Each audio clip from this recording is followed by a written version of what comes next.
لأول مرة منذ 2018 يقام في منطقة عفرين احتفالات أعياد الميلاد، حيث يحضر هذا الاحتفال عدد كبير من عوائل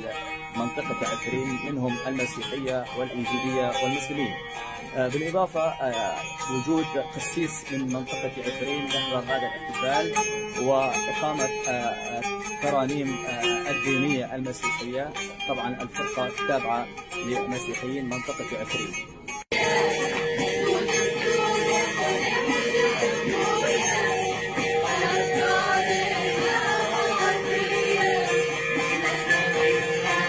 وخلاص بنا چه نامه غیر به این سالی که تمام و بشوش بید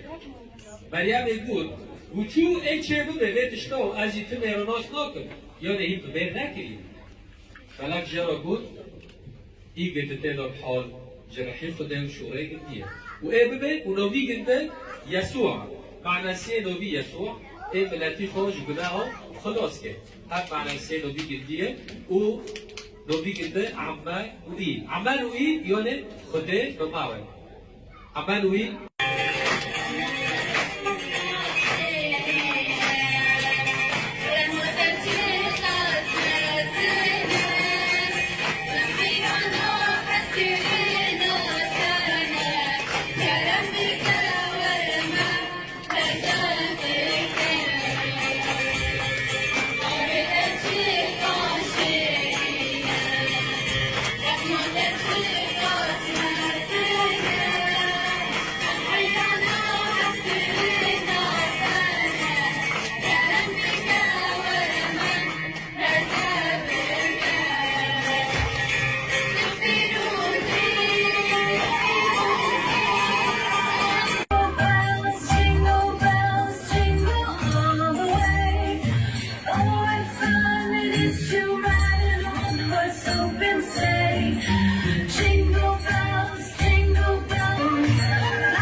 ابدیه بماده اخوده شکر دکم سروی روه وقت چوب بیندنه یسوع المسیح ملائکت دو کتن عرضه و گوتن سلامتی خوده وقت لعزمین و العرضه به ام دعا دکن لسروی عرضی بیجی سلامتی خوده و هر کس